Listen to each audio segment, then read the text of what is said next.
Good evening ma'am. Good evening ma'am. Good good evening evening ma'am. Ma'am. Good evening ma'am. आवाज आ रही है? Good evening everyone. मेरा yes ma'am. Camera खराब हो गया मेरा।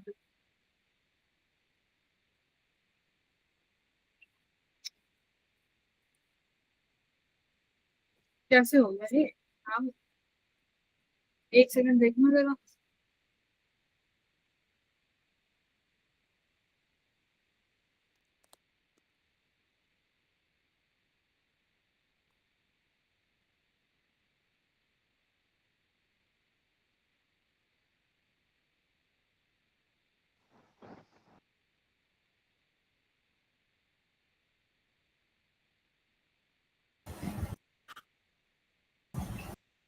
अभी अभी सही दिख रही है शक्ल?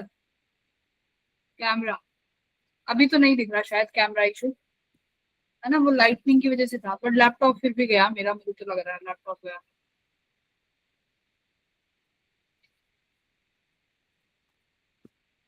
हाँ जी, कैसे चल रही है गुड पढ़ाई? Evening ma'am. Good evening. कैसी चल गुड रही है? Evening ma'am. पढ़ाई वढ़ाई कर रहे हो कुछ, कि दिवाली सेलिब्रेशन में लगे पड़े हो?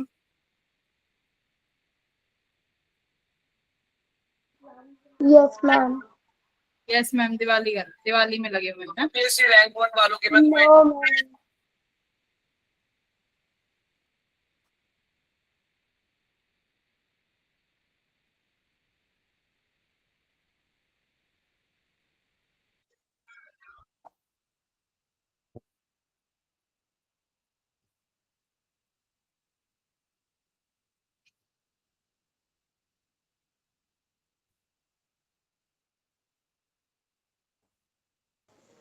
Good evening ma'am.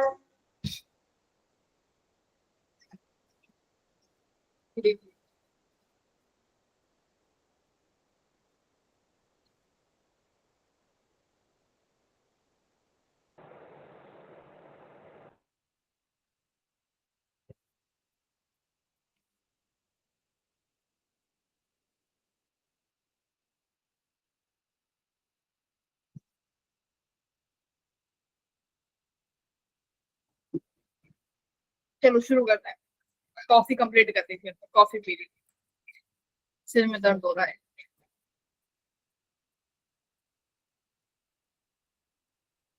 हो गई है।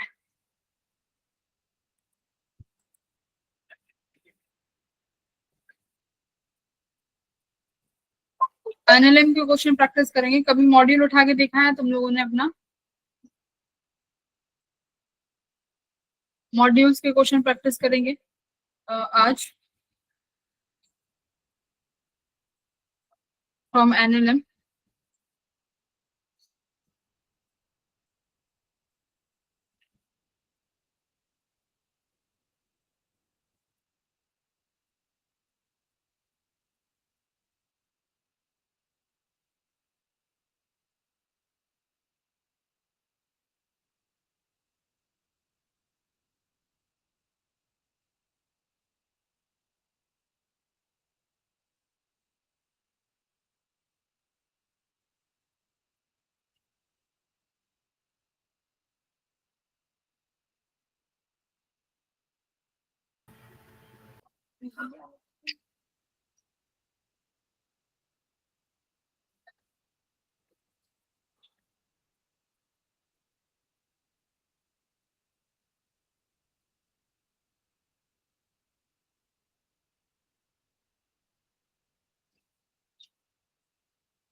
तुमने एनएलएम का मॉड्यूल पढ़ा था?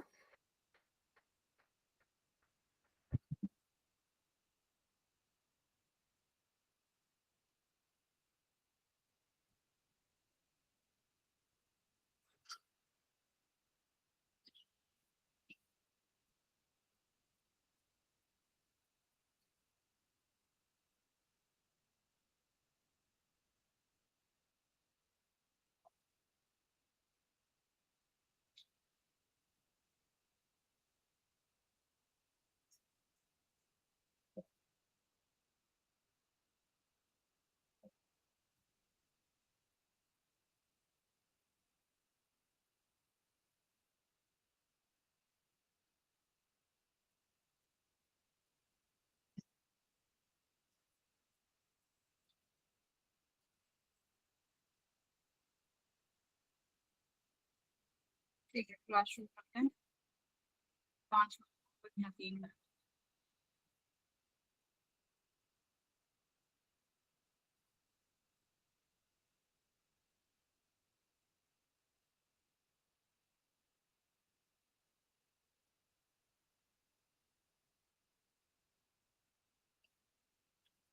कर दो है बहुत ज्यादा।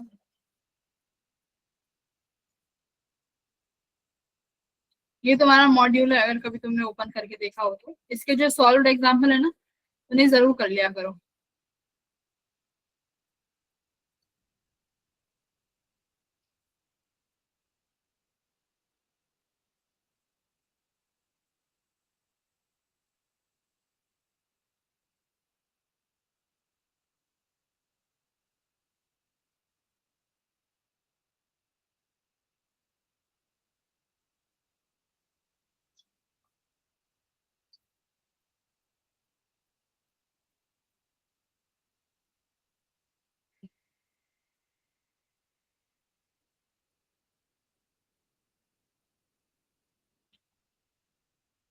ठीक है, ये रहे। तो ये जो सेल्फ प्रैक्टिस प्रॉब्लम है, इन्हें हम सॉल्व करेंगे आज बैठ के। चलिए, क्वेश्चन नंबर 19 का बताओ क्या आंसर होगा।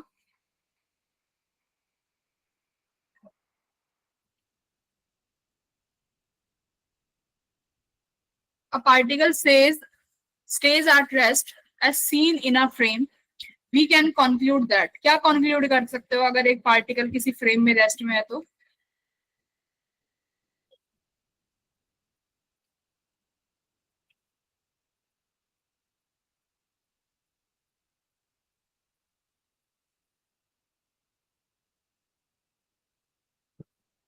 हेलो, स्क्रीन दिख रही है तुम्हें?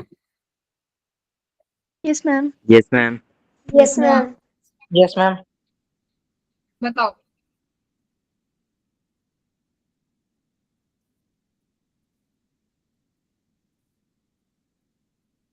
क्या लग रहा है?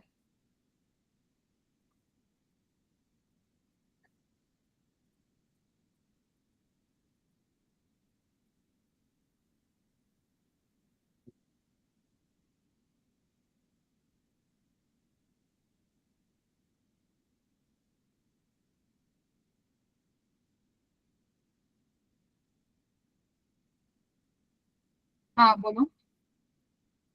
Ma'am, option 4. ए और बी, Option 2. ऑप्शन 2। बी और सी।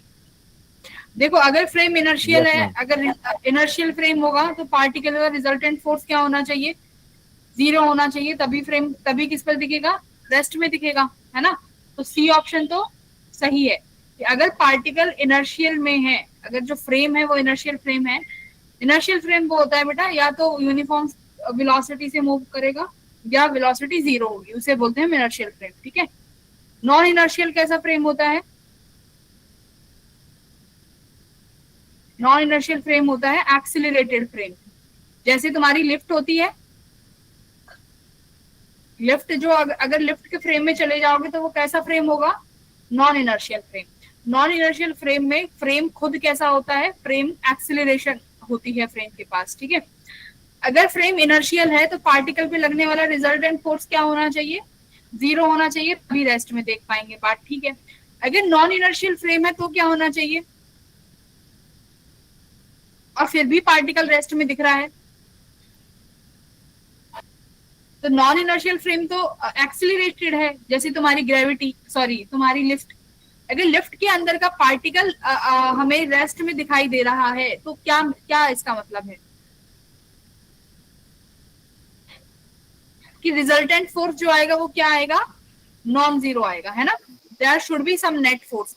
एफ नेट किसके बराबर होगा? हम बोलते हैं ना मास इनटू एक्सेलरेशन, यानी this should be non zero resultant force. तो कुछ ना कुछ नेट फोर्स जो होगा नॉन जीरो होगा। तो कौन से ऑप्शन ठीक है? सी और डी ऑप्शंस आर करेक्ट। बात समझ में आ गई? आगे बढ़ो। 20 बताओ, क्या 20 को क्या करोगे? A particle is found to be at rest when seen from frame S1.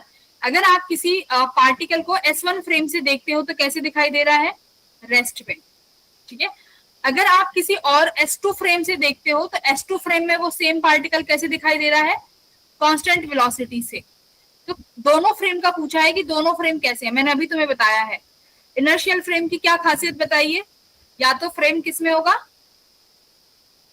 Rest में, या इनर्शियल फ्रेम क्या होगा, कांस्टेंट वेलोसिटी से मूव करेगा।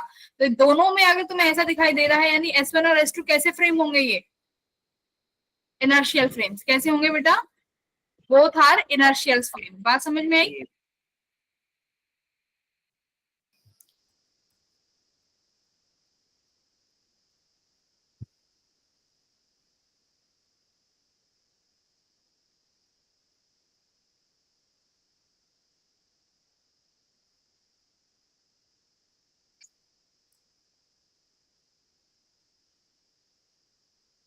Both are inertial frame.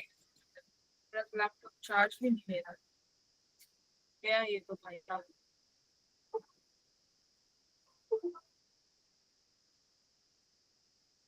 21 करिए। A person says that he measured the acceleration of a particle to be non-zero.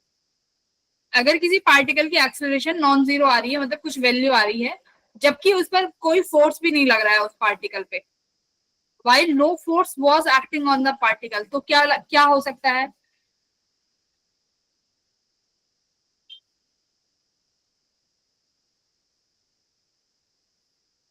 इसका मतलब भाई पार्टिकल पर कोई फोर्स नहीं लग रहा है, लेकिन किसी इंसान को वो पार्टिकल एक्सेलरेशन में दिख रहा है, इसका मतलब वो जहां से वो दिख रहा है वो फ्रेम कैसा हो सकता है, नॉन इनर्शियल फ्रेम। हाँ, frame must be non inertial frame. भाई नॉन इनर्शियल में उसको कोई भी पार्टिकल एक्सेलरेटेड में दिखेगा। ओके, अब आप करेंगे 24th क्वेश्चन।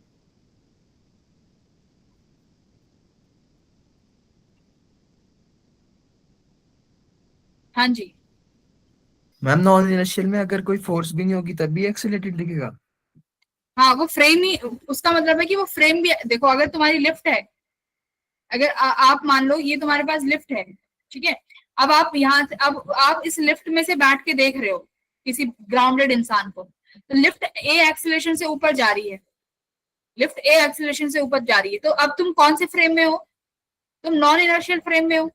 अब तुम इस लिफ्ट में बैठ के किसी इंसान को बाहर देख रहे हो जो कि खुद रेस्ट में है, अब तुम्हें तो क्या लगेगा, तुम्हें ये थोड़ी दिखेगा कि मैं मोशन में हूं, तुम्हें क्या दिखेगा, मोशन में कौन है, सामने वाला, और अगर तुम खुद एक्सेलरेटेड हो तो तुम्हें सामने वाला एक्सेलरेटेड में दिखेगा। समझ में आई?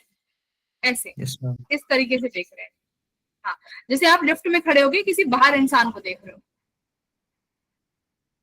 24th वाला करो।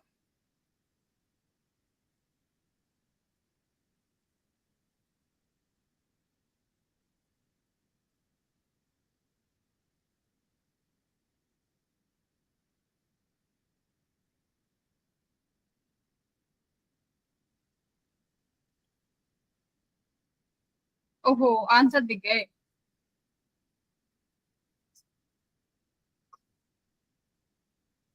In the arrangement in the figure is given a downward acceleration, then the ratio of tension T1 and T2 is। दोनों का अलग अलग एफबीडी बना लो। इन्होंने क्या बोला है कि एक्सेलरेशन कहाँ आ रही है, डाउनवर्ड, तो बेटा एक्सेलरेशन कितनी बनेगी मुझे बताओ। एक्सेलरेशन का तो फॉर्मूला तुम फटाक से बता सकते हो, एक्सेलरेशन होता है ma'am total F net upon total mass. तो बेटा एफ नेट क्या लगेगा, नीचे ग्रेविटी वाला force M A plus M B into gravity, downwards में तो यही लगेगा, M G plus M B G upon M A plus M B, यही लगेगा, कोई और फोर्स तो नहीं लग रहा नीचे। Yes ma'am. डाउनवर्ड दोनों तरफ यही लग रहे हैं, M A plus M B plus M A plus M B, total force हो गया। अब अगर मैं एफ बी डी बनाती हूँ ए का, ए में देखो टेंशन टी एन, बी का भी बना लो, ये बी का है, बी में नीचे क्या लग रहा होगा भाई, एम जी अपना खुद का भी और किसका, एम ए का भी, ऊपर कौन सी टेंशन लग रही है यहाँ पे, T2, और ये डाउनवर्ड में एक्सेलरेशन दिखाया हुआ। ए के यहाँ पर कौन सा फोर्स लगेगा भाई, एफबीडी बना रहे हो तो ए के पास सिर्फ कौन सा फोर्स होगा, MAG, और ऊपर क्या लग रहा है भाई, कौन सा टेंशन लग रहा है, T1। और MM में क्या लगाओगे, देखो ये T2 को अगर यहाँ लगाओगे, ये T2 यहाँ भी लगेगा, ठीक है, नीचे MAG भी लग रहा है, तो T1 और T2 आप निकाल सकते हो, दोनों के आपने एफबीडी बना ली है।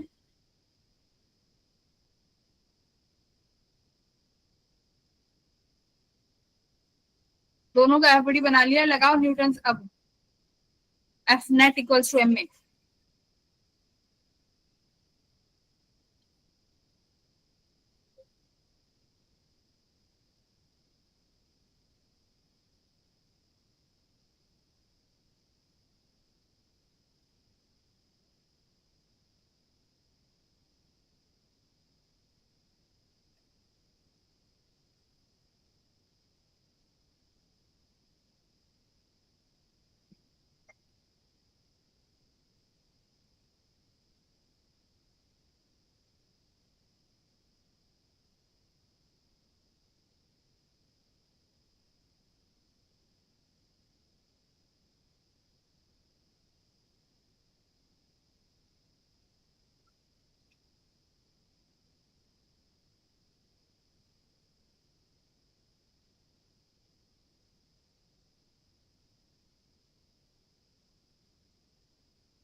टेंशन 1 किसके बराबर हो गई,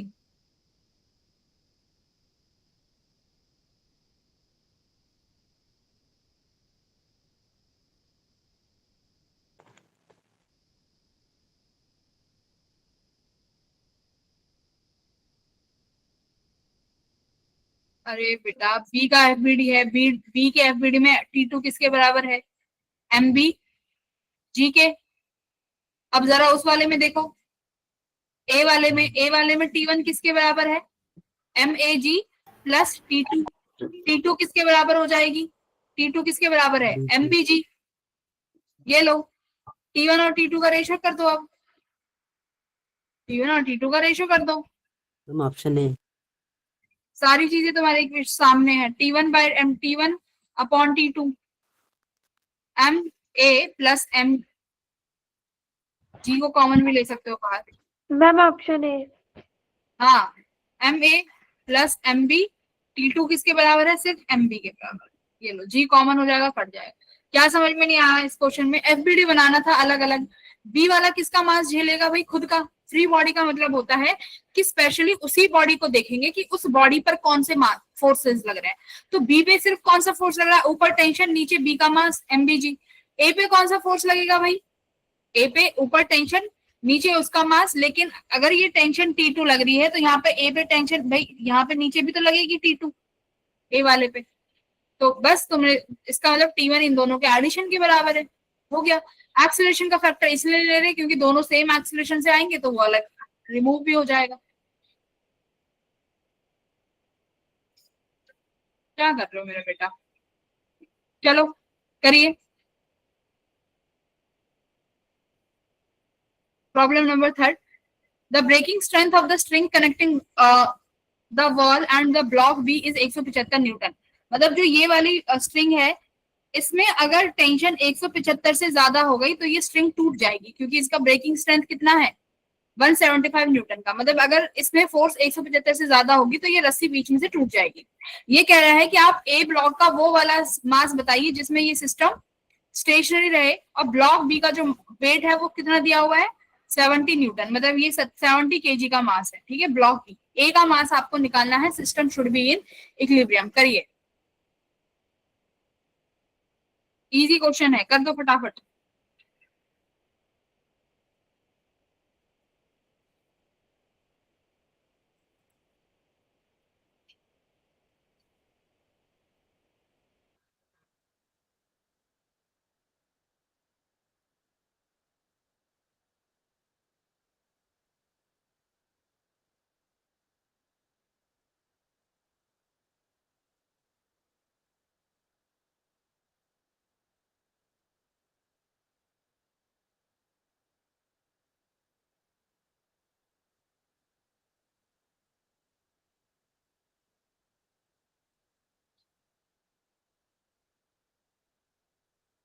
कितना रखोगे? देखो सब इक्विलिब्रियम में होना चाहिए, तो ए पर देखो कौन कौन से फोर्सेज हैं, उनको इक्विलिब्रियम में रखो, बी के फोर्सेज इक्विलिब्रियम में रखो।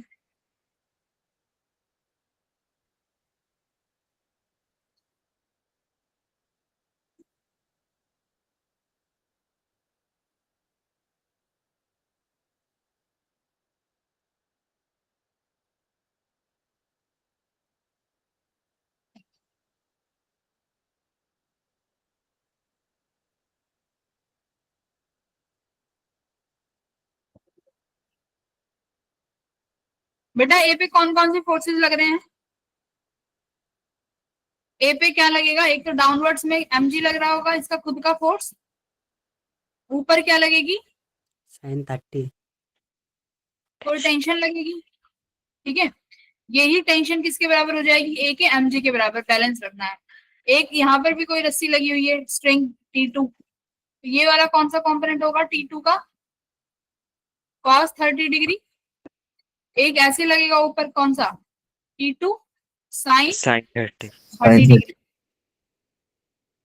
ये एक टेंशन यहाँ पे लग रही है, यहाँ पे इस बी पर, ये वाले, इसको T3 मान लो, ठीक है। ये हो गया, कर दो बी को बैलेंस। तो यहाँ से T1 किसके बराबर आ गया? T2 sin 30 हाँ, T1 mg के बराबर है, और ये T2 sin 30 इस कैपिटल mg के बराबर हो जाएगा। और अगर बैलेंस रखना है तो ये T2 cos 30 किसके बराबर रखना पड़ेगा? T3 यहाँ पर टेंशन मैक्सिमम कितनी हो सकती है? 175 न्यूटन ना, T3। ब्लॉक बी पे मैक्सिमम टेंशन हम कितनी रख सकते हैं? 175 न्यूटन।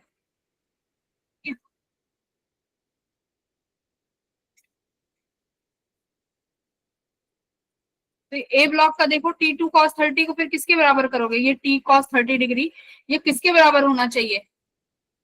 इसकी टेंशन जो T3 है ना, जो तुमने यहाँ T3 लगाया है, 175 न्यूटन। हाँ, T3 के बराबर देखो, T2 cos 30 इस T3 के बराबर होना चाहिए, और ये T3 कितना है? 175 न्यूटन। अगर इससे ज्यादा होगा तो स्ट्रिंग टूट जाएगी, ब्रेक हो जाएगी। तो बस ये सारी चीज हो गई, यहाँ से आप निकाल सकते हो सारी चीजें। m निकाल लोगे, यहाँ से T2 आ जाएगा, T2 को निकाल के फर्स्ट वाली इक्वेशन में रख देना, आपके पास कैपिटल M आ जाएगा। निकालो m की वैल्यू फटाफट।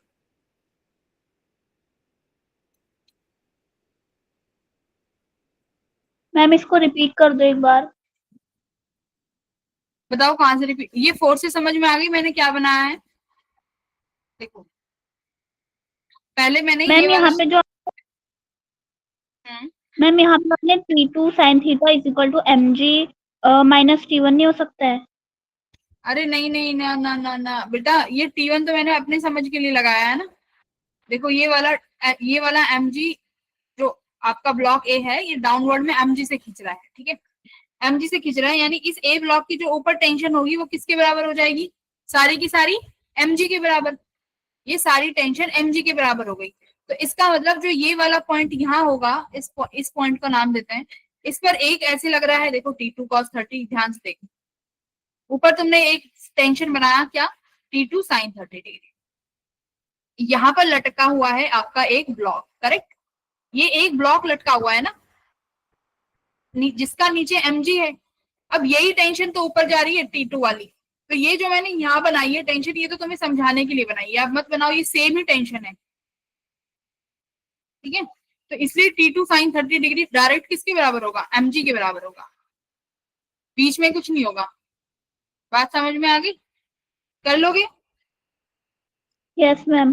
क्या करोगे? यहाँ से T2 cos 30 175 के बराबर है, तो यहाँ से T2 निकालोगे, T2 आ जाएगा, और T2 के बाद इस वाले T2 को कहाँ लिख दोगे? ऊपर वाली इक्वेशन में। यहाँ से मास निकाल लोगे, बोलो कर लोगे? इजी था। हम 101 न्यूटन आ रहा। 101 तो नहीं आ रहा, 175/√3 आ रहा है। अच्छा, निकालना क्या है? mg, the block B weight m, the block the magnitude of weight of block A. A block का वेट निकालना बेटा। तो वेट ये आ रहा है। क्या? अरे नहीं, ओके क्या, चेक करो क्या गड़बड़ करिए। आ जाओ करते हैं साथ में। हम लिखेंगे T2 cos 30 degree equals to 175। ठीक है, cos 30 कितना होता है भाई? 1/2 या √3/2? √3/2 इक्वल्स टू 175। तो यहाँ से आपका T2 कितना आ गया? 175 मल्टीप्लाई 2 अपॉन √3, ये आ गया T2। इस T2 को बेटा ऊपर वाली इक्वेशन में रखोगे, T2 sin 30 degree equals to mg रखते हैं। तो T2 रखा आपने 175 2 upon multiply 2 upon √3। sin 30 degree कितना हो जाएगा? हाफ 1/2। 1/2 इक्वल्स टू, देखो आगे क्या लिखा हुआ है, mg। ये mg कितना होगा?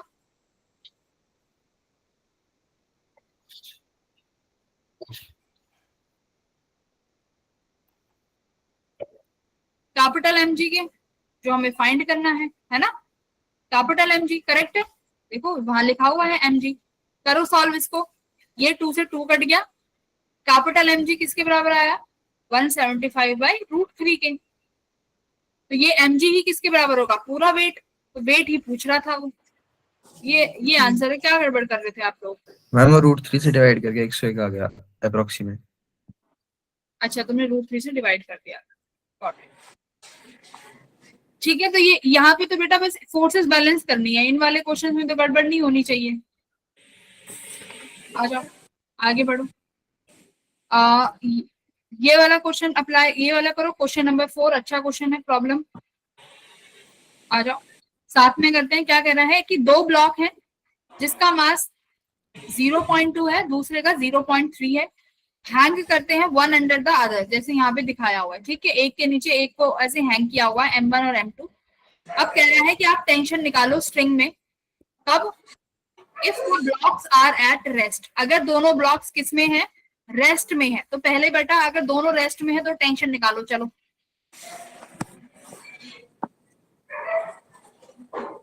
अभी कराया है वो AB वाला, सेम ऐसे ही होगा। M1 का फ्री बॉडी डायग्राम बनाओ, M2 का फ्री बॉडी डायग्राम बनाओ। अगर सिस्टम रेस्ट में है तो क्या होगा? देखो M1 ये रहा, पहले M2 का बनाओ। ये M2 है, M2 के नीचे क्या लगेगा? इसका खुद का वेट M2 जी। ऊपर क्या लगेगी? Tension T2। बात सही है बेटा। अब ये M1 है, M1 में यहाँ क्या लगेगा? इसका खुद का वेट, कौन सा? M1 जी। ये T2 भी तो लगेगी ऐसे टेंशन अपोजिट में। भाई ये पूरी रस्सी में T2 है ना, तो M1 से ही तो ये रस्सी कनेक्ट है। तो अगर इस रस्सी में T2 लगा हुआ है तो भाई यहाँ पर भी लगेगा T2, और ऊपर क्या लगेगा? T1। बात समझ में आई? तो यहाँ से तुम्हारे पास T1 किसके बराबर आई? T1 आया मेरा T2 प्लस M1 जी। सेम वही क्वेश्चन है अभी जो करा है। T2 किसके बराबर है? यहाँ से फर्स्ट वाले से M2 जी के बराबर। तो ये इसके बराबर हो जाएगा मेरा बेटा। देखो ये आ गई वैल्यू T1 और T2 की। बोलिए यहाँ तक किसी को गड़बड़ है फ्री बॉडी डायग्राम बनाने में? कि यहाँ तक हमें मैम FBD नहीं बनाने आ रहे? मैम ये T2 कैसे आया? कहाँ पे बताओ? M1 के नीचे दो। देखो बेटा M1 में ऐसे आया। ये M1 वाली रस्सी किससे जुड़ी हुई है? मेन डायग्राम में देखो M2 से जुड़ी हुई है ना। देखो M1 वाली रस्सी M2 से जुड़ी हुई है कि नहीं जुड़ी हुई? पहले ये बताओ। हाँ जी। M2 के नीचे, M2 पर जो फोर्स लग रहा है, नीचे वेट लग रहा है, और ऊपर M2 के क्या लग रही है? एक टेंशन, जिसे हमने T2 नाम दिया है। बेटा अब ये पूरी रस्सी में ही है ना टेंशन T2। तो अब M1 का FBD बनाओगे तो ये T2 M1 के यहाँ पर भी तो एक्ट करेगी ऐसे T2। अब और M1 का अगर सिर्फ यहाँ से M1 का और अगर FBD बनाओगे तो M1 का वेट आ जाएगा यहाँ पे M1 जी। अब ये सारी की सारी किसके बराबर है? ऊपर जो हमारा टेंशन T1 लग रहा है ऐसे। ये T2 पूरे इस स्ट्रिंग में है तो M1 के साथ ये T2 जुड़ेगा। ऊपर भी तो सेम करा था। Got it? अच्छा अब देखो सेकंड में क्या कह रहा है, बी पार्ट में। अगर पहले तो ब्लॉक रेस्ट में थे, अगर अब ब्लॉक ऊपर की तरफ 5 मीटर पर सेकंड से मूव कर रहे हैं तो क्या होगा? बेटा क्या होगा अगर मूव कर रहे हैं 5 मीटर पर सेकंड से?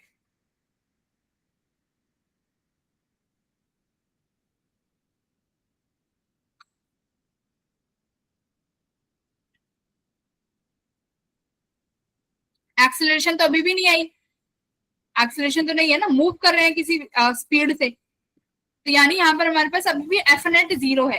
तो अभी भी कैसा रहेगा, जो आंसर ऊपर आया है वही आंसर रहेगा, ठीक है, क्योंकि एफ नेट नहीं है यहाँ पे सेकेंड वाले पार्ट में। थर्ड देखो क्या कह रहा है यहाँ पे, एक्सेलरेशन आ गई, एक्सेलरेट अपवर्ड, तो यानी यहाँ पर तुम्हारे पास एफ नेट आ गया, यहाँ पर चीजें चेंज हो जाएंगी। अब ये सारा सिस्टम ऊपर 2 मीटर पर सेकंड से मूव कर रहा है। मान लो ये तुमने पूरा सिस्टम मान लिया, ये मेरा पूरा सिस्टम है, ये पूरा सिस्टम ऊपर जा रहा है 2 मीटर पर सेकंड से। बात समझ में आई? अब क्या करोगे, पूरा सिस्टम ऊपर जा रहा है, यानी एफ नेट कहाँ लग रही है, ऊपर की तरफ होगी, क्योंकि जहां एफ नेट होगा उसी डायरेक्शन में एक्सेलरेशन होगी, करेक्ट।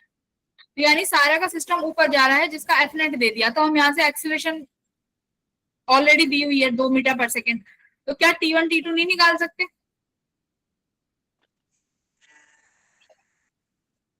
निकालो, एफबीडी बनाओ, नेट फोर्स निकालो M1 और M2 पे, तो देखो कुछ नहीं होगा। M1 का एफबीडी बनाओ, अब आप M1 को एफबीडी बनाओगे, ये मेरा M1 है, M1 में क्या फोर्स लग रहा था ऊपर, T1, बेटा नीचे क्या फोर्स लग रहा था, M1G, और बताओ क्या लग रहा था नीचे, T2। अब मेरी बात ध्यान से सुनो, अगर मैं कह रही हूं एफ नेट 0 है, इसका मतलब है कि एक्सीलरेशन कितनी है, 0 है। इसका मतलब T1 किसके बराबर है, T1 T2 प्लस M1G के बराबर है। मतलब ये ब्लॉक इक्विलिब्रियम में है, ऊपर वाले फोर्स ने नीचे वाले फोर्सेस को क्या कर दिया, बैलेंस कर दिया, जो कि मेरा A और B में हो रहा था, ठीक है। थर्ड में क्या कहा है इसने कि ब्लॉक कहाँ मूव कर रहा है, ऊपर की तरफ। बेटा अगर ब्लॉक ऊपर मूव कर रहा है, इसका मतलब ये M1 ऊपर मूव कर रहा होगा, M1 ऊपर मूव कर रहा होगा, M1 के पास क्या रही होगी, एक्सीलरेशन रही होगी। अगर M1 ऊपर मूव कर रहा है तो क्या ये फोर्सेस बैलेंस्ड है, नहीं है ना बैलेंस। इसका मतलब T1 फोर्स क्या हो गया, ज्यादा बड़ा हो गया। भाई T1 बड़ा हो गया तो T1 में से ये सारा फोर्स घटाओगे तब जाके क्या मिलेगा, एफ नेट। और एफ नेट किसके बराबर होगा, मास into acceleration. T1 minus T2 plus M1G किसके बराबर आया, MA के बराबर आया। बात समझ में आई? अब M2 को देखो जरा भाई, अगर शेयर नहीं हो रही, यस स्क्रीन शेयर नहीं हो रही, स्क्रीन शो नहीं हो रही। एक बार अपना नेट कनेक्शन देख लो, और किसी को तो नहीं लग रहा है ऐसे? No ma'am. हाँ एक बार नेट देख लो अपना अपना, आ जाओ देखो। अब एक बार M2 को देखो बेटा, M2 का एफबीडी बनाओ, ये रहा तुम्हारा M2। M2 पे नीचे फोर्स लग रही है M2G, और ऊपर कौन सी फोर्स लग रही है, T2। अगर मैं ऊपर कौन सी फोर्स लग रही है, T2, और नीचे लग रही है M2G। अगर बेटा ये बैलेंस्ड है तो इसका मतलब एफ नेट कितनी है, एफ नेट 0 है अगर बैलेंस्ड है। लेकिन उन्हें बोला है कि सिस्टम ऊपर मूव कर रहा है, तो मतलब भाई M2 भी ऊपर मूव कर रहा होगा। अगर पूरा सिस्टम मूव कर रहा है तो M2 भी ऊपर मूव कर रहा है, तो इसका मतलब कौन सा फोर्स ज्यादा बड़ा हो गया, T2। तो यानी T2 में से क्या माइनस करोगे, M2G, वो किसके बराबर होगा, मास इंटू एक्सीलरेशन। तो मास इसका खुद का M2 इंटू A। आपको एक्सीलरेशन गिवन है, M2 गिवन है, T1 T2 निकाल सकते हो, बोलो। समझ में आ रही है चीजें क्या हुआ है? अगर नेट फोर्स 0 है तो ऊपर वाली फोर्सेस नीचे वाली को बैलेंस कर लेंगी, जैसे T1 ने M1G को कर लिया, T2 ने इनको कर लिया। लेकिन अगर सिस्टम में एक्सीलरेशन आ गई तो इसका मतलब जिस डायरेक्शन में एक्सीलरेशन है उस डायरेक्शन का फोर्स बड़ा हो गया। जैसे एक्सीलरेशन ऊपर है तो मतलब कौन बड़ा हो गया, T1। बेटा एक बार M1 की डायग्राम को देखो जरा,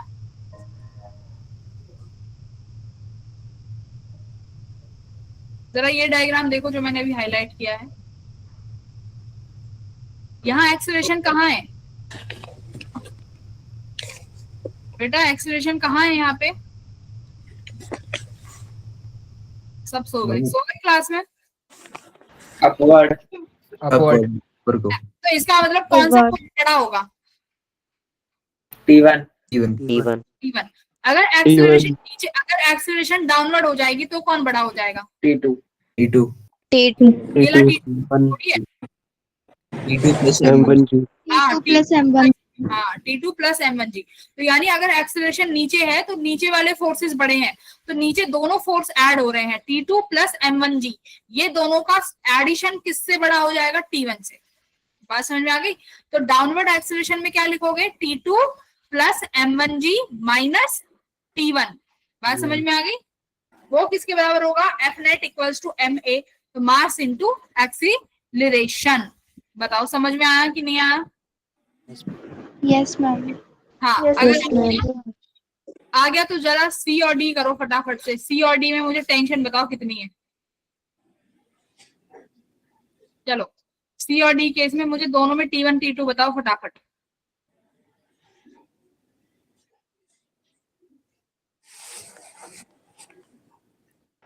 मैम स्क्रीन शो नहीं हो रही। किसी को भी? मैम हो रही। भाई अपना कनेक्शन देख लो, डिस्टर्ब मत करो क्लास।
हाँ बताओ।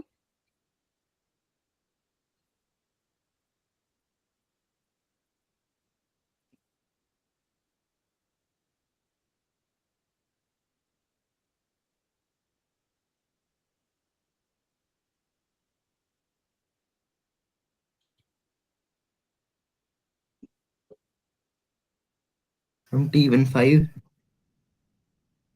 कौन से में बता रहे हो?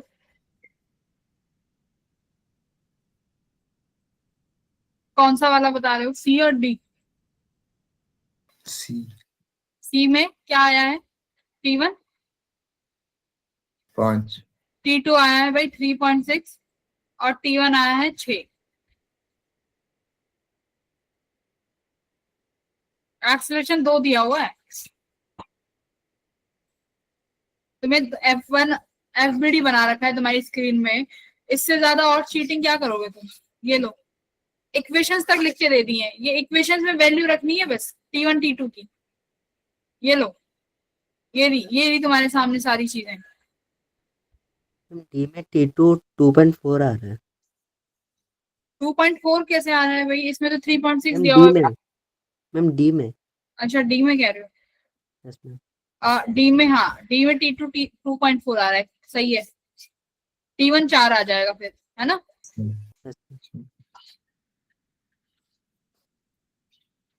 बेटा वैल्यू देखो सामने है। T1 ये वाली T2 लिखोगे, T2 माइनस M2। M2 का मास कितना दे रखा है? M2 का मास है 0.3। अरे बेटा M2 0.3 है। M2 is 0.3। 0.3 इंटू 10 करोगे तो 3 equals to 0.3 multiply by 2। T2 equals to 0.6 plus 3 कितना आ गया भाई? T2 आ गई 3.6। अब इस इक्वेशन को ऊपर वाली T1 माइनस T2 में रख दोगे तो T1 आ जाएगी।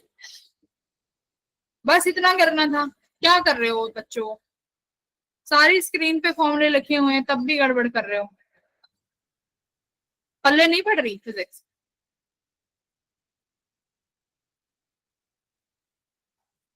हैं?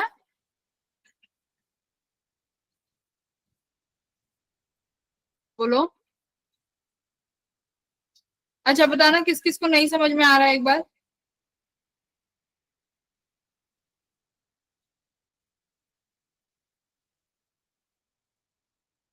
आ जाओ क्वेश्चन नंबर 6, प्रॉब्लम नंबर 6। देखो जरा प्रॉब्लम नंबर 6 पढ़ो, बहुत अच्छा क्वेश्चन है प्रॉब्लम नंबर 6। क्या कह रहा है प्रॉब्लम नंबर 6? दो फोर्सेस हैं F1 एंड F2, जिसमें आपको क्या दिया हुआ है, F2 बड़ा है F1 से। दोनों आप किसी रॉड के एंड पे लगा रहे हो अपोजिट डायरेक्शन में। तो कह रहा है कि बताओ टेंशन कितना होगा at a distance x from end a से एंड पे कितना टेंशन होगा। देखो बेटा ये ब्लॉक ऐसे रखा हुआ है, यहां पर तुमने F2 लगाया, यहां पर F1 लगाया। ये कह रहे हैं इस ए एंड से आगे चलो x दूरी पर, तो बताओ यानी यहाँ पे, यानी ये जो पोर्शन होगा ब्लॉक का उस पर कितना नेट फोर्स लग रहा होगा। बताओ ब्लॉक के इस फोर्सर पे कितना फोर्स लग रहा होगा, क्या लग रहा होगा बेटा?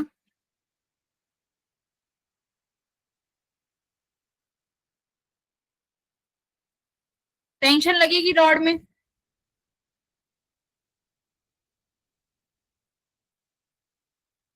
टेंशन तो लगेगी रॉड में, है ना। पहले अब तक हम स्ट्रिंग, ऐसी स्ट्रिंग लेके आते हैं जो मास लेस होती है। मास लेस स्ट्रिंग का क्या मतलब है कि आप हर पॉइंट का टेंशन सेम रख सकते हो, क्योंकि वो होती थी मास लेस। अगर मेरे पास रॉड है तो बेटा रॉड मास लेस नहीं होगा, रॉड के हर एक पॉइंट में हमारे पास अलग अलग मास आएगा, करेक्ट। तो इस पूरी रॉड का मास कैपिटल M है, इस पूरी रॉड का मास कैपिटल M है, तो सिर्फ इतने हिस्से का मास कुछ और आएगा ना, इतने पोर्शन का मास कुछ अलग आएगा।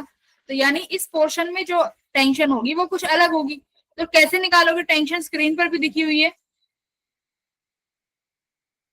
देखो ये यहाँ पे दिखाया हुआ है डायग्राम। यहाँ ये वाला पोर्शन है जहां पर हमें टेंशन निकालनी है। इस पर F2 लग रहा है और यहाँ पर F1 लग रहा है, तो मैं इस पॉइंट को क्या करती हूँ, दो ब्लॉक मान लेती हूँ, ये ब्लॉक A और एक ये ब्लॉक B, जैसे यहाँ दिखाया हुआ है। ये मैंने, ये जो X वाला पोर्शन था इसका मास मान लो M1 है, ये जो दूसरा ब्लॉक बचा इसका मास हमने मान लिया M2, यानी ये इसके बीच की टेंशन की बात कर रहा है। क्या मैं M1 M2 नहीं निकाल सकती? बहुत आसानी से निकाल सकती हूँ M1 M2। कैसे निकालोगे M1 M2?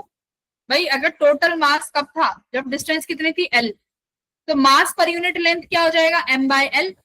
तो ये वाला जो A वाला बॉडी है इसका डिस्टेंस कितना है, X है, तो X से मल्टीप्लाई कर दो, तो ये किसका मास आ गया, A ब्लॉक का मास पर यूनिट लेंथ इंटू X आ गया। ऐसे ही मैं M2 का मास निकाल सकती हूँ, M2 का मास यानी MB, वो कितना हो जाएगा, ये मेरा मास पर यूनिट लेंथ है, टोटल लेंथ L थी, X ये चला गया, तो यहाँ कितना बचेगा L - X, L - X। तो ये मेरे पास अब ये इस पॉइंट का टेंशन निकालो कि इस पॉइंट का टेंशन कितना आएगा, बताओ।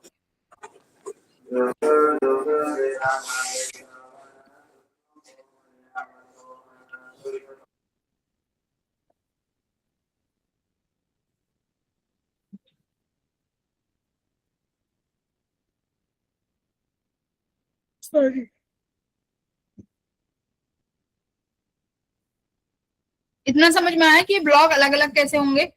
पहले ये बताओ, ये ब्लॉक अलग अलग कैसे हुए, ये समझ में आया? Yes, ma'am.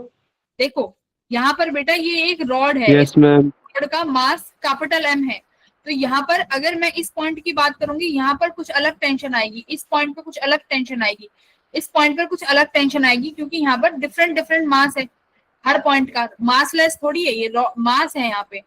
तो इन्होंने यहाँ F2 दे दिया, यहाँ F1 दे दिया, तो यहाँ से तो एक्सीलरेशन निकाल लोगे। एक्सीलरेशन का फॉर्मूला क्या होता है, F net upon total mass.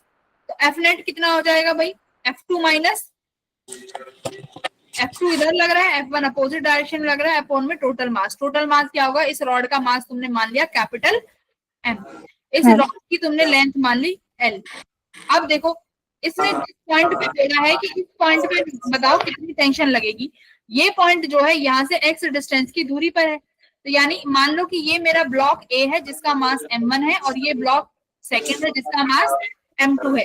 तो इसको मैं ऐसे बना सकती हूँ ना कि ये M1 हुआ और ये M2 हुआ, इनके बीच में कोई क्या लग रही है, टेंशन लग रही है, और यही टेंशन मुझे निकालनी है। बताओ ये F2 हो गया और यहाँ पर लग रहा है F1, मेरी बात समझ में आई? ये टेंशन निकालनी है इस रॉड की। अब M2 M1 निकाल लिए मैंने, अभी निकाले थे M1 M2, यस M2 निकालने आ गए। मास पर यूनिट लेंथ से, जितने लेंथ का तुम्हें मास चाहिए उतने से डिवाइड कर दो। मास पर यूनिट लेंथ निकाल लिया। जो तुम्हारा A है उस ब्लॉक का मास कितनी डिस्टेंस तक है, x तक, तो x से मल्टीप्लाई कर दो। B वाले में क्या हो जाएगा, L माइनस एक्स, तो ये MB हो गया। ठीक है, अब इसके बाद कैसे करेंगे आप बताओ, अब कैसे निकालेंगे टेंशन। अब तुम दो ब्लॉक हैं, तुम दो में से किसी भी एक ब्लॉक के पास से टेंशन निकाल सकते हो, किसी भी एक से निकालो, आंसर सेम आएगा। M2 से भी निकाल सकते हो और 1 वाले से भी निकाल सकते हो। ठीक है, अब तुम्हें खुद कंसिडर करना है कि तुम्हें बड़ा वाला फोर्स कौन सा लेना है। बताओ, मैंने यहाँ पे बेटा कौन सा फोर्स बड़ा लिया है, एक्सेलरेशन देखो, मैंने एक्सेलरेशन क्या लिखा है, F2 माइनस 1, तो मैंने कौन सा फोर्स बड़ा लिया है, F2, तो यानी F2 बड़ा लिया है, इसका मतलब तुम्हारा ये सिस्टम ऐसे मूव करेगा आगे की तरफ एक्सेलरेशन से, हाँ या ना, हाँ या ना, आगे की तरफ मूव करेगा कि नहीं, यस मैम। करेगा। अब जरा ये टेंशन में M2 वाला फोर्स देखो, M2 वाले फोर्स में यहाँ पर टेंशन लग रही होगी ऐसे T, ऐसे टेंशन T लग रही है, ये बीच में M2, यहाँ F1, तो मुझे बताओ T बड़ा है कि F1 बड़ा है। भाई एक्सीलरेशन तो इस डायरेक्शन में है ना ब्लॉक की, तो M2 भी इधर मूव करेगा, M1 भी इधर मूव करेगा इसी एक्सीलरेशन में, तो कौन सा फोर्स बड़ा हो गया, टेंशन बड़ा हो गया, minus F1 equals to M2A, ऐसे ही तो लिखोगे। T minus F1 equals to M2 क्या होगा, मास पर यूनिट लेंथ, इस M2 की दूरी कितनी है, L माइनस एक्स, एक्सीलरेशन कितना निकाला है तुमने, F2 minus F1 upon capital M, M से M चला गया, तो T माइनस F1 किसके बराबर आया, देखो बेटा, F2 minus F1 upon L into L minus x. यहाँ से F1 निकाल, इधर की तरफ ले जाओ, T निकालो, आ जाएगा टेंशन आराम से, सॉल्व कर लो। T माइनस F1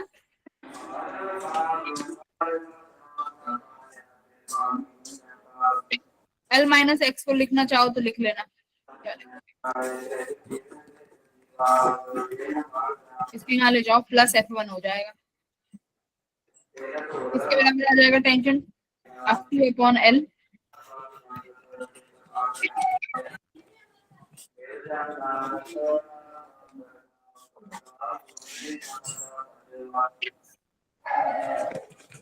सॉल्व कर लोगे बेटा इस इक्वेशन को, यही अपनी इक्वेशन बन रही है, ये सॉल्व कर सकते हैं इक्वेशन।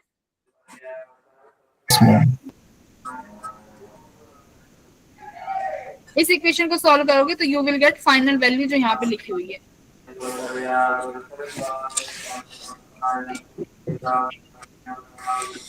ये आ जाएगा तुम्हारा value. F2 minus F1 common ले लो, L कॉमन निकाल लो,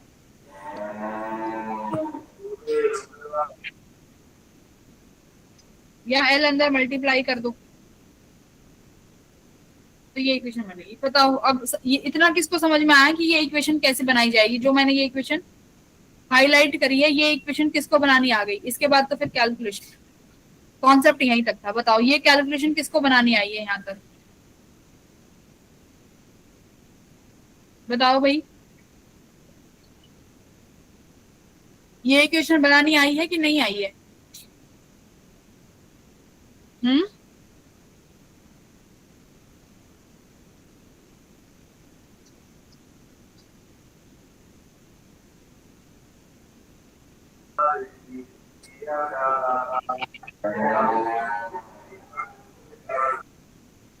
हेलो,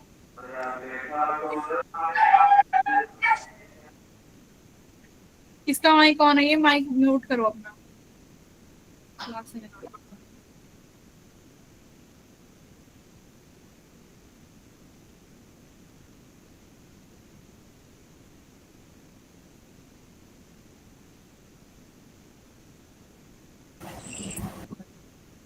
किसका माइक ऑन है बेटा, किस किस को समझ में आ रही है टेंशन वाले फॉर्मूले, बताओ। जो भी कराया, यश को आ गया, यश, वी रैना को आ गया, कशिश को आ गया, गुंजन, बाकी क्या कर रहे हैं, बाकी क्या कर रहे हो, सबको समझ में आ रहा है तो फिर बोलो, मुझे पता ही नहीं चल रहा तुम में से क्या समझ में आ रहा है, किसको क्या नहीं आ रहा। फिर मैं अगली बार से फिर न्यूमेरिकल नहीं कराऊंगी, फिर नहीं कराऊं न्यूमेरिकल। फिर बोर्ड में तो जेई में तो न्यूमेरिकल ही आते हैं, फिर कैसे करोगे? देखो प्रॉब्लम नंबर 7, यहाँ पर क्या दिया हुआ है, 2 ब्लॉक दिए हुए हैं, ठीक है। बहुत आसान सवाल है, देखो ध्यान से, बहुत इजी क्वेश्चन है। मेरे पास ये एक ब्लॉक है, ठीक है, ये 30 डिग्री पे इंक्लाइंड है। ये यहाँ पर एक ब्लॉक रखा हुआ है जिस पर आप एक पुली से बांध दिया तुमने। ये एक तरफ से आपने 200 न्यूटन की फोर्स लगाई और एक तरफ से आप 10 न्यूटन की फोर्स लगा रहे हो। तो पहले तो मुझे ये बताओ, क्या यहाँ पर एक्सीलरेशन आएगा? एक तरफ से आप 200 न्यूटन की पकड़ के खींच रहे हो और एक तरफ से 10 न्यूटन के, क्या क्या एक्सीलरेशन आएगा सिस्टम में? Yes ma'am. आएगा, क्योंकि एक यस मैम। तो देखो अगर आप यहाँ से पकड़ के खींच रहे हो तो टेंशन लगेगा यहाँ टी, यही टेंशन टी यहाँ लगेगा और ये टेंशन टी ऐसे यहाँ लगेगा, ठीक है। एक्सीलरेशन कहाँ होगा भाई? जहां पर 200 न्यूटन का फोर्स है, यानी ऊपर की तरफ, यानी ये ब्लॉक ऊपर की तरफ मूव करेगा तुम्हारा, भाई ऊपर की तरफ मूव करेगा ना, यस मैम। क्योंकि यहाँ पे इसमें टेंशन कितनी जनरेट हो रही है, ये 200 न्यूटन की टेंशन जनरेट हो रही है और इसी 200 न्यूटन की टेंशन से तुम यहाँ पर इसको पकड़ के खींचोगे, यानी ये ब्लॉक कितनी एक्सीलरेशन से ऊपर जाएगा? T - 10 = m × a। T कितना है? 200 - 10 = m। अब m कितना है यहाँ पे? देखो इस ब्लॉक का m कितना हो जाएगा यहाँ पे? 10 kg। ना देखो ये m ऐसे है ना इंक्लाइंड प्लेन पे, तो इंक्लाइंड प्लेन पे क्या होता है बेटा, mg स्ट्रेट ऐसे एक्ट करता है डाउनवर्ड्स, बट ये ब्लॉक है थोड़ा टिल्टेड, तो देखो ऐसे होगा, ये वाला कंपोनेंट बनता है तुम्हारा mg cos थीटा, ऊपर mg cos थीटा के कॉरेस्पॉन्डिंग लगता है नॉर्मल, यहाँ क्या लगेगा? mg sin थीटा, ठीक है। अगर मैं ओनली ग्रेविटी के टर्म्स में बात करूं तो यहाँ पर नीचे mg sin थीटा भी लग रहा है और mg sin थीटा के साथ साथ यहाँ और क्या लग रहा है? 10 न्यूटन का फोर्स भी लग रहा है। बात समझ में आई? FBD बनाना, देखो इसका क्या बनाया है मैंने, देखो दोबारा बनाते हैं, दोबारा सिखाते हैं, एक सेकेंड।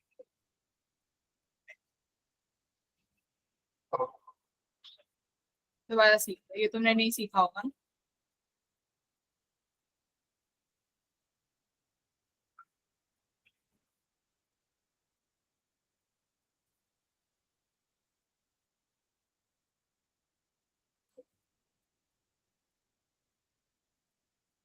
देखो अगर इंक्लाइंड प्लेन पे कोई भी ऑब्जेक्ट रखा हुआ होता है, जैसे मेरे पास ये ब्लॉक इंक्लाइंड प्लेन पे रखा हुआ है, तो पहले देखो बेटा इसका FBD कैसे बनाते हैं। ये अगर एंगल 30 डिग्री है, इसका ब्लॉक का मास नीचे एक्ट करेगा एकदम डाउनवर्ड mg, ब्लॉक का मास डाउनवर्ड एक्ट करेगा mg। ये वाला कंपोनेंट एंगल थीटा होगा, यानी जो ये एंगल 30 है वही यहाँ पर बनेगा। ये कौन सा mg का कंपोनेंट होगा? mg का cos 30 डिग्री वाला। यही mg के cos 30 डिग्री को कौन बैलेंस करेगा? Normal force. नॉर्मल किस किस के बीच में लग रहा होगा? ये ब्लॉक और इंक्लाइंड प्लेन के बीच में, भाई यहाँ पर कांटेक्ट फोर्स है ना, तो इनके बीच में नॉर्मल लग रहा है ऊपर की तरफ, इस नॉर्मल को बैलेंस कर रहा है mg cos थीटा। mg का साइन कंपोनेंट भी होगा भाई, जो कहां पर एक्ट करेगा? डाउनवर्ड ऐसे, mg sin theta, mg sin theta. तभी तुम किसी ब्लॉक को इंक्लाइंड प्लेन पे रखते हो तो वो नीचे अपने आप आता है। क्यों आता है? क्योंकि उसको नीचे कौन सा कंपोनेंट खींच रहा है? तुम्हारे वेट का साइन कंपोनेंट खींच रहा है। ये तुम्हारा सिर्फ इस ब्लॉक का सिंपल डायग्राम है जो हर ब्लॉक में लगेगा। एडिशनल इंफॉर्मेशन क्या दे रखी है? नीचे की तरफ 10 न्यूटन का फोर्स, यानी यहाँ पर mg sin थीटा के साथ साथ और क्या लग रहा है? 10 न्यूटन का फोर्स लग रहा है डाउनवर्ड में। यहाँ ऊपर टेंशन लग रही है और ये टेंशन किसके बराबर है? इस 200 न्यूटन के फोर्स के बराबर सेम फोर्स लग रहा है। तो इसका FBD क्या बनाओगे बताओ? मैम यहाँ पर लग रहा है टेंशन, एक्सीलरेशन तुम नहीं बताइए कि मैम नेट एक्सीलरेशन आएगी, क्योंकि टेंशन का फोर्स ज्यादा है तो टेंशन की तरफ ही आएगी एक्सीलरेशन। तो तुम यहाँ पर क्या बनाओगे? टेंशन माइनस नीचे वाले फोर्स कौन कौन से हैं? 10 प्लस mg sin थीटा, ये मेरा F नेट हो गया, equals to mass into acceleration. तो इस ब्लॉक का मास और इस ब्लॉक की एक्सीलरेशन ए।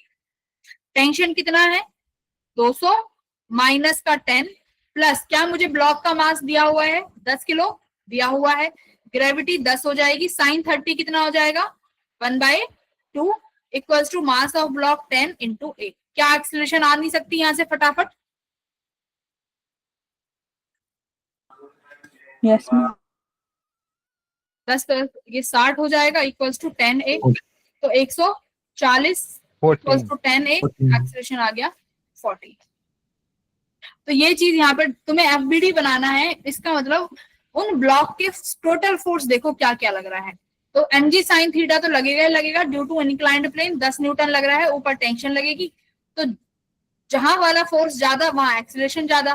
तो तुम्हें ऊपर वाले फोर्स में से नीचे वाले फोर्स घटाने हैं, मतलब जो फोर्स बड़ा है उसमें से उसके अपोजिट वाले फोर्सेस को माइनस कर दो। आ गया टेंशन, एक्सीलरेशन आ गई। आ जाओ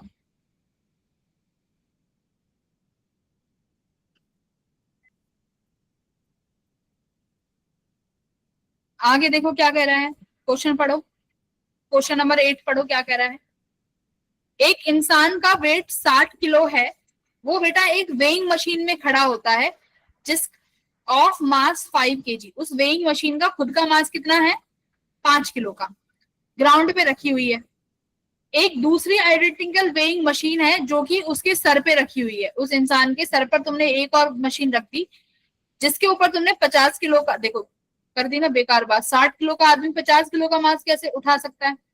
एक block of 50 kg is put on the weighing machine, calculate the reading of machine 1 and 2। बात समझ में आ गई? तो मशीन 2 और मशीन 1 की रीडिंग बताओ। तो मेरे को पहले ये बताओ, जो तुम्हारी ये वेइंग मशीन होती है ये क्या मेजर करती है? वेट वेट कौन, ये नॉर्मल मेजर करती है, नॉर्मल फोर्स। जो तुम ये तुल के आते हो ना, जो तुम्हारा वेट बताती है, एक्चुअली में कौन सा फोर्स बता रही है? नॉर्मल फोर्स बता रही है। तो उस वेट के उस मशीन के ऊपर खड़े हो तो मशीन और तुम्हें एक कांटेक्ट लग रहा है, जो कांटेक्ट फोर्स यहाँ पे नॉर्मल फोर्स का काम करेगा। सबसे पहले वेइंग मशीन का बताओ कि पहली वाली वेइंग मशीन कितना, नहीं पहले दूसरी वाली का बताओ, फिर पहली वाली का। चलो बताओ जल्दी बताओ। देखो जो ये वाली वेइंग मशीन है जो उसके सर पे रखी हुई है, उसने कितना मास उठा रखा है 50 किलो का केजी। सिर्फ 50 है उसके पास, 50 kg। तो यानी वो कितना मास रीड करेगी भाई वेइंग मशीन 1? 50 इंटू जी, है ना? यानी वो तो 50 न्यूटन का मास वेट मेजर करेगी। जरा जो नीचे वाली है वेइंग मशीन 2, उसके ऊपर देखो 60 किलो का तो ये इंसान हो गया 60। और ये वेइंग मशीन कितने किलो की है पहली वाली? वो उसका मास नहीं दे रखा, ये हो गया 50 किलो का। तो टोटल वेट कितना उठा रखा है इसने? 110 किलो। 6 7 8 9 10 11 110। और a man of machine 60 kg standing on weighing machine 2 of mass 5 kg। इसका खुद का मास 5 किलो का है, ठीक है। Another identical weighing machine is placed on the man's head and a block of 50 kg is put on machine पर। ठीक है, तो 1 का तो इतना हो गया। वेट सेकंड वाली ने उठा रखा है 60 + 50 और into 10 इंटू। देखो अब ये वेइंग मशीन क्या करेगी, ये वेइंग मशीन जितना फोर्स लगा रही होगी किस पे, ग्राउंड पे। ये ग्राउंड भी तो इस वेइंग मशीन पे उतना ही फोर्स लगा रहा होगा ऊपर की तरफ। यानी इस वेइंग मशीन का जो वेट है 5 किलो का, वो भी क्या होगा, वो भी ऐड होगा ना, +5 इंटू 10। तो अब बेटा ये कितना बना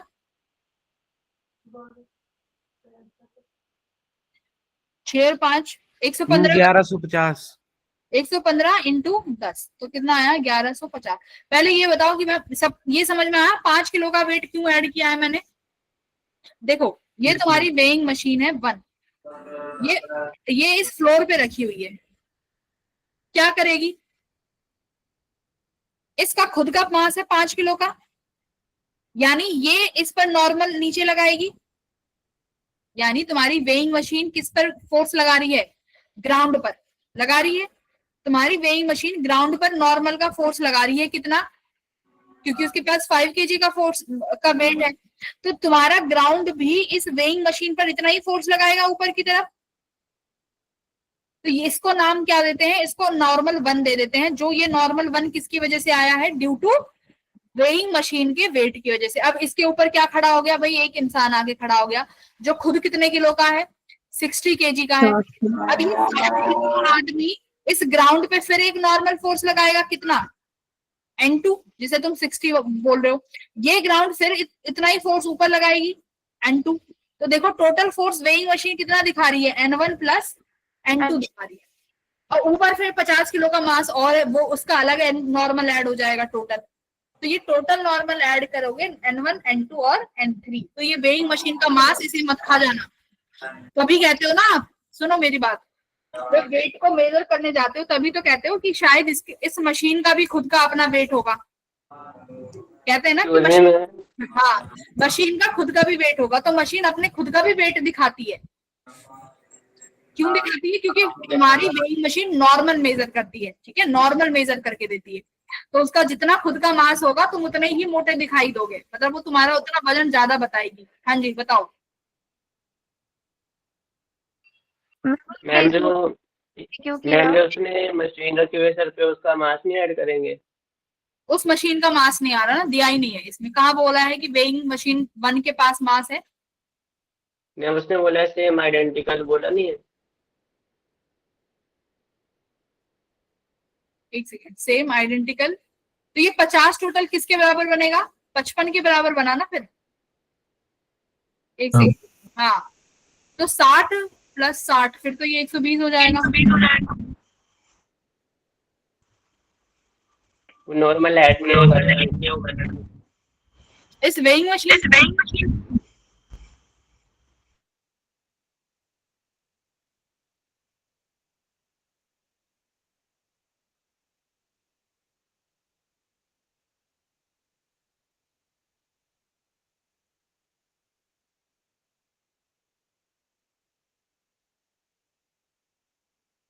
हाँ क्या कह रहे हो?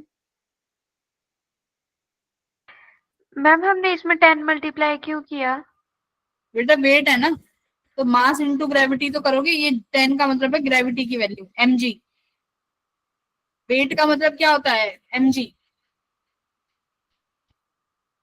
मास इनटू ग्रेविटी ये होता है वेट। तो ये तो मास दिया हुआ ना सिर्फ 60 किलो, तो वेट बनाने के लिए ग्रेविटी से मल्टीप्लाई करते हैं।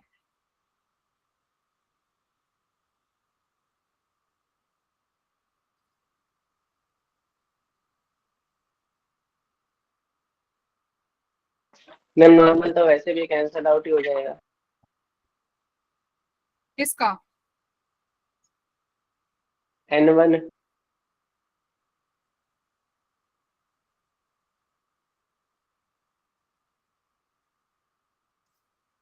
एक सेकंड रुकना। एक ये another identical weighing machine is placed over the man head.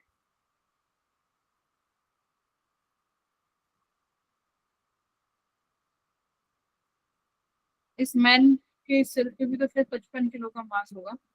तो जितना ये वेइंग मशीन ऊपर दिखाएगी उतना ही ये इसके ऊपर N1 लगा रहा होगा, ठीक है। तो इनके नॉर्मल फोर्स बैलेंसेस हो जाएंगे। तो ये सिर्फ क्या लगेगा, M1G, ठीक है। और सेकंड वाली में हम बात करते हैं। तो सेकंड वाली में ऊपर से तुम्हारा N50 नीचे लग रहा है और इसका N2 लगेगा ऊपर।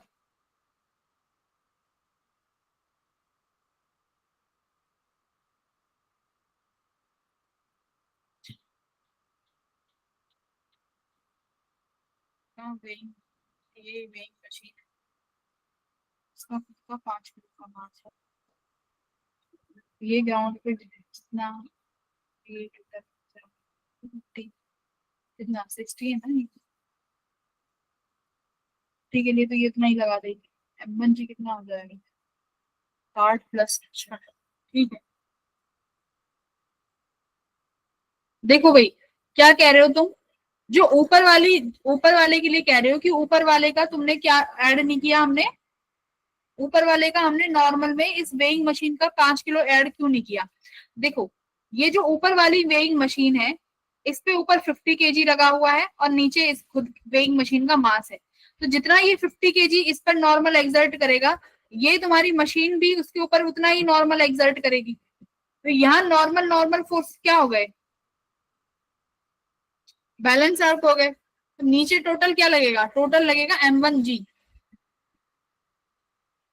बट यहाँ पे ये होना तो चाहिए 50 kg।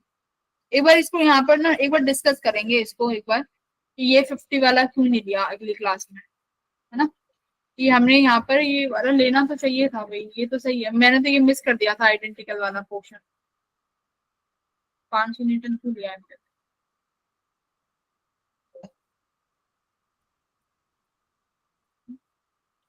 और अगर हम यहाँ 55 लेते हैं, टोटल यहाँ भी उतना ही आना चाहिए। बेटा इसको ना इस प्रॉब्लम को हम एक बार अगली क्लास में फिर से देखेंगे कि यहाँ पर हमने ये 5 kg वाला क्यों नहीं दिया, ठीक है। इसको एक बार Okay, चेक ma'am. करते हैं। फिर इसके बाद देखो प्रॉब्लम नंबर 11, ये फिर बहुत इंपॉर्टेंट कॉन्सेप्ट आता है स्ट्रिंग का। तो मैं यहाँ पर तुम्हें स्ट्रिंग समझाने से पहले एक बात बता देती हूँ। जो स्ट्रिंग होती है ना, स्ट्रिंग कैसी होती है, इस तरीके से दिखाई देती है स्ट्रिंग। जब इस स्ट्रिंग को एक्सटेंड कर देते हो तो कौन सा फोर्स लगता है, कौन सा फोर्स लगता है, स्प्रिंग फोर्स। स्प्रिंग फोर्स का वैल्यू क्या होता है, F equals to minus K X, है ना। तो बेटा ये स्प्रिंग फोर्स क्या रहेगा, ये स्प्रिंग फोर्स एंड तक रहता है, यानी रस्सी क्या करती है, इस स्प्रिंग फोर्स को क्या कर लेती है, स्टोर कर लेती है। मैं रस्सी कह रही हूँ, सॉरी, स्ट्रिंग क्या करती है, जो ये एक्सटेंशन या इसको कंप्रेस करने की वजह से इस स्ट्रिंग में जो फोर्स लगा है, जिसकी value F equals to minus K X है, स्ट्रिंग इसको क्या कर लेती है, स्टोर कर लेती है, ठीक है। यानी उसमें स्ट्रिंग में ये वाली वैल्यू स्टोर हो गई। अब जब उसकी जरूरत पड़ती है, जब वो काम आ जाता है, तो ये याद रखो जो तुम्हारा स्ट्रिंग फोर्स है वो क्या हो जाता है, उसको स्टोर करके रख लेती है। अब यहाँ पर ये क्वेश्चन नंबर देखो क्या हुआ है। इस क्वेश्चन में तुमने इस एक्सेलरेशन, क्या कह रहा है, दो ब्लॉक जुड़े हुए हैं, इसको स्ट्रिंग से जोड़ा है, ऊपर स्प्रिंग है, यहाँ पर स्प्रिंग कनेक्ट है। तुम क्या कट कर देते हो, इस स्ट्रिंग को कट कर देते हो। स्ट्रिंग कौन सी है, यहां से तुमने इसको कट कर दिया। मेरी बात समझ में आई, तुमने इस रस्सी को काट दिया। इस रस्सी को काटने के बाद कह रहा है कि क्या एक्सीलरेशन होगी। तो पहले बिफोर रस्सी काटने से पहले देखो कि जब तक तुमने इस रस्सी को नहीं काटा तो क्या हुआ। बी ब्लॉक पर कौन कौन से फोर्स लग रहे हैं बताओ। नीचे mg लग रहा है बेटा बी पर, और ऊपर क्या लग रहा है, टेंशन लग रहा है, ठीक है। आ जाओ m पर क्या लग रहा है, m में बताओ। m अगर तुमने इस स्ट्रिंग में एक वेट लटकाया है तो ये कुछ एक्सटेंड हुई होगी, तो m यहाँ पर कौन कौन से फोर्स लग रहे हैं, एक तो नीचे mg लग रहा होगा, यहाँ पर एक टेंशन लग रहा है बेटा, और ऊपर कौन सा फोर्स लग रहा है, स्प्रिंग फोर्स, है ना। स्प्रिंग फोर्स किसके बराबर है, वो kx के बराबर। पहले ये बताओ कि मैम ये समझ में आया, ये बताओ बेटा ये समझ में आया मैंने क्या लिखा है। Yes ma'am. अब क्या कह रहा है, अब वो कह रहा है कि मैंने ये जो रस्सी लगी हुई है मैंने इसको कैंची से काट दिया, ये हमने इसको काट दिया। अब काटने के बाद क्या होगा बेटा, तो तुम जैसे ही इस धागे को काटोगे ये वाला मास कहाँ गिरेगा बताओ, डाउनवर्ड। ये टेंशन क्या हो जाएगी, धागा कटते ही टेंशन क्या हो जाएगी, धागा कटते ही टेंशन 0 हो जाएगी। यस और नो, मैम भाई जो यस मैम। तो यानी धागा कटते ही टेंशन 0 हो गई। तो यहाँ पर अगर ये टेंशन 0 हो जाएगी तो क्या हो जाएगा, क्या लिखोगे तुम, देखो मान लेते हैं ये टेंशन 0 हो गई तो तुम्हारा बी ब्लॉक किसके बराबर निकलेगा, यानी एफ नेट किसके बराबर होगा, बी ब्लॉक के लिए एफ नेट। टेंशन तो 0 हो गई, नीचे वाला mg किसके बराबर हो जाएगा, मास इनटू एक्सीलरेशन। तो m से m कट गया, यानी नीचे वाला ब्लॉक करेगा g under gravity, motion under gravity. भाई अगर तुम एक धागे से एक बॉल को लटका दो और ऊपर से धागा काट दो तो वो बॉल जो नीचे गिरेगी वो किसके अंडर मूव करेगी, ग्रेविटी के अंडर। तो नीचे वाला ब्लॉक भी सेम ऐसे ही मूव करेगा। बात आती है ऊपर वाले की, ऊपर वाले में बताओ क्या करोगे। After string cut, string cut होने के बाद क्या है, इसकी इक्वेशन लिखते हैं। आप लिखोगे स्प्रिंग फोर्स किसके बराबर था? टेंशन प्लस mg के बराबर। यही लिखोगे बेटा, यही लिखोगे। इनिशियली जब तक ये कटा नहीं था तो किसके बराबर था? Spring force tension plus mg। Spring force किसके बराबर होता है? kx equals to t plus mg। बोलो हाँ या ना? Yes, ma'am. ओके, अब तुम्हारी टेंशन क्या हो गई? 0. टेंशन 0 हो गई। तो टेंशन 0 होने के बाद क्या लिखो? अब नेट फोर्स कितना होगा यहाँ पे इस वाले m में? टेंशन 0 हो गई, तो अब क्या इक्वेशन लिखोगे इसकी? kx माइनस mg किसके बराबर हो जाएगा? वो ma के बराबर। और kx फोर्स किसके बराबर था? यहां से देखो पहली इक्वेशन से, kx equals to tension. Tension किसके बराबर थी? b वाले ब्लॉक से mg के बराबर। तो kx किसके बराबर हुआ? 2mg। यहाँ पर kx की जगह 2mg लिखोगे माइनस mg। कितना आया? mg equals to ma। तो यहाँ पर भी, अच्छा यहाँ पर भी ये भी a से ही मूव करेगा। हाँ, इसकी भी a ही आ रही है, बिल्कुल ठीक आ रही है। तो यानी तुम्हारा a ब्लॉक भी किससे मूव करेगा? g से, अंडर ग्रेविटी। इसमें इन्होंने मास सेम रख दिया ना, तो तुम कंफ्यूज हो जा रहे हो। समझ में आया क्या किया है? Yes, ma'am. क्या किया? मैम kx जो है वो 2mg कैसे आया? kx 2mg ऐसे आया। बिफोर वाला सिनेरियो देखो पहले, तुम बिफोर वाला सिनेरियो देखो। ये जो तुम्हारे सामने ये एफबीडी बनाया हुआ है, यहाँ पर ये kx किसके बराबर है? टेंशन प्लस mg के। बी वाले डायग्राम से टेंशन किसके बराबर आया है? mg के बराबर आया है ना, बी वाले ब्लॉक से। बी वाले ब्लॉक से टेंशन mg के बराबर आया है। तो kx equals to tension mg लिखोगे तो kx की वैल्यू कितनी हो गई? 2mg हो गई। kx की वैल्यू 2mg हो गई ना। अब समझ में आया kx 2mg आया है। अब अगर रस्सी को काट दोगे तो टेंशन 0 हो गई। तो तुम्हारा जो a वाला ब्लॉक है इस पर क्या हो जाएगा? ऊपर स्प्रिंग फोर्स लग रहा है kx और नीचे mg लग रहा है। तो नेट फोर्स किसके बराबर हुआ? ma के बराबर। kx की वैल्यू क्या रखोगे? 2mg। तो मेरे कहने का मतलब यहाँ पर क्या था? टेंशन को रिमूव कर दोगे रस्सी के कटने के बाद, बट स्प्रिंग फोर्स को रिमूव नहीं करोगे। ये अब समझ में आया क्या किया है? हाँ, अभी भी नहीं आया? सुनो, देखो बिफोर कट, बिफोर कट की बात करते हैं। ये अपना ब्लॉक बी है, ठीक है, जिसको हमने किससे जोड़ा हुआ है? स्ट्रिंग से, ठीक है। यहाँ नीचे तुमने कहा mg लग रहा है मैम, ऊपर क्या लग रहा है? टेंशन। ये ब्लॉक ए है जिसको स्प्रिंग से जोड़ा हुआ है, ये ब्लॉक एम है। यहाँ पर फोर्स बताओ क्या लगेंगे? नीचे mg लगेगा, नीचे टेंशन लगेगा, ऊपर कौन लगेगा? स्प्रिंग फोर्स जो कि kx के बराबर है, ठीक है। यहाँ पे टेंशन किसके बराबर हो गई? mg के बराबर हो गई इस वाले ब्लॉक में। ब्लॉक बी में ब्लॉक ए का इक्वेशन लिखो, क्या लिखोगे? kx किसके बराबर है? Tension plus mg। टेंशन किसके बराबर लिखा? mg के बराबर। एक second, kx equals to tension mg लिखोगे तो kx कितना आ गया? 2mg आ गया। ये कब का सिनेरियो चल रहा है? बिफोर कटिंग, मतलब जब तक आपने इस रस्सी को नहीं काटा है, स्ट्रिंग को नहीं काटा है, ये इक्वेशन चल रही है। बात समझ में आ गई? कट करने के बाद क्या होगा? कट करने के बाद टेंशन 0 हो जाएगी, बस ये याद रखना। कट करने के बाद टेंशन 0 हो जाती है। तो बेटा जैसी टेंशन 0 हुई, बी ब्लॉक कहाँ नीचे, कहाँ मूव करेगा? नीचे। तो अब क्या लिखोगे? एफ नेट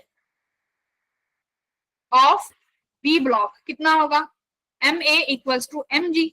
एम से एम कट गया तो एक्सीलरेशन किसके बराबर आ गई? जी के बराबर, क्योंकि टेंशन तो 0 ही हो गई। अब तुम्हारे पास जो ए ब्लॉक है, ए ब्लॉक की अब टेंशन क्या हो गई? अब बनाओ बी ब्लॉक का डायग्राम। ये मेरे पास ए ब्लॉक है जिसमें नीचे mg लग रहा है और ऊपर क्या लग रहा है? kx। क्योंकि टेंशन क्या हो चुका है? टेंशन 0 हो चुका है। देखो भाई टेंशन 0 हो चुका है, तो ये डायग्राम बना ए ब्लॉक का। तो यानी kx माइनस mg किसके बराबर होगा? मास इंटू एक्सीलरेशन के। यही तो एक्सीलरेशन बनेगा। अब की बात, kx की वैल्यू कितनी थी मेरे पास पहले? 2mg। 2mg minus mg equals to ma। तो यहाँ से भी एक्सेलरेशन किसके बराबर आ गई, g के बराबर। बट ये तुम्हारी स्प्रिंग है, तो स्प्रिंग कहाँ जाती है, ये एक्सटेंड हो रखी है, तो एक्सटेंड होते ही अगर तुम इसको मास रिमूव कर दोगे तो ये कहाँ की तरफ मूव करती है, अपनी नेचुरल लेंथ की तरफ। तो यानी ये कहाँ मूव करेगा, ऊपर। तो जो स्प्रिंग से जुड़ा हुआ मास है वो एक्सेलरेशन जी से ही मूव करेगा, बट ऊपर की तरफ मूव करेगा। बात समझ में आई कि नहीं आई है, बताओ। अब बताओ क्या समझ में आया क्या नहीं आया, आ गया सबको समझ में? Yes ma'am. तो बिफोर यस मैम। पहले सबसे पहले एफबीडी बनाओ, फ्री बॉडी डायग्राम, ठीक है। अलग अलग बनते हैं दोनों के। तो तुमने स्प्रिंग फोर्स लगाया, टेंशन सब लगा दिया, वहां से तुमने टेंशन mg रखा, kx की वैल्यू 2mg निकाली। अब एफबीडी बनाओगे, कट करने के बाद क्या होगा, तो कट करने के बाद टेंशन जीरो हो गई। तो टेंशन जीरो हो गई तो सिर्फ जो ए वाला ब्लॉक है उसमें kx और mg फोर्स लग रहे हैं, बस ये करना है, ठीक है बेटा। चलो ओके फिर एवरीवन, अगली क्लास में मिलते हैं। कुछ क्वेश्चन प्रैक्टिस कर लिया करो, अगर अदरवाइज तो फिर ऐसे ही लगेगा, तुम्हें कुछ समझ में नहीं आएगा।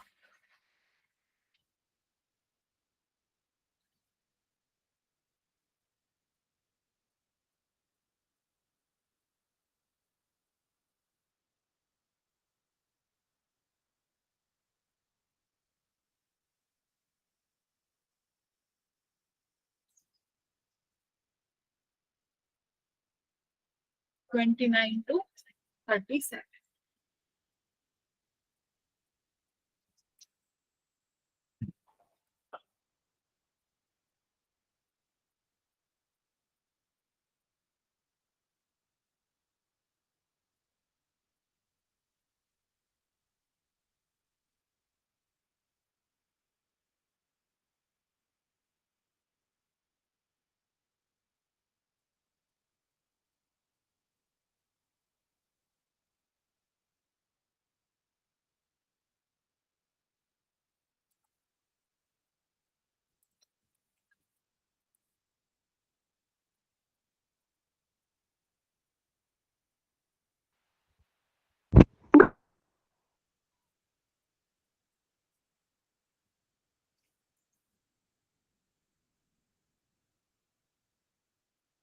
हाँ जी, मैम उस वेटिंग मशीन वाले क्वेश्चन में मैम वेटिंग मशीन अपने वेट को तो कैंसिल कर देगी, तो मैम ऊपर वाले में 500 ही रहेगा और फिर नीचे वो मिला के जाएंगे तो 550 प्लस 600 1150 आ जाएगा। तो मैम ठीक तो है वो। ठीक है, एक बार देख लेंगे उसको अगली क्लास में, ठीक है। Yes, ma'am.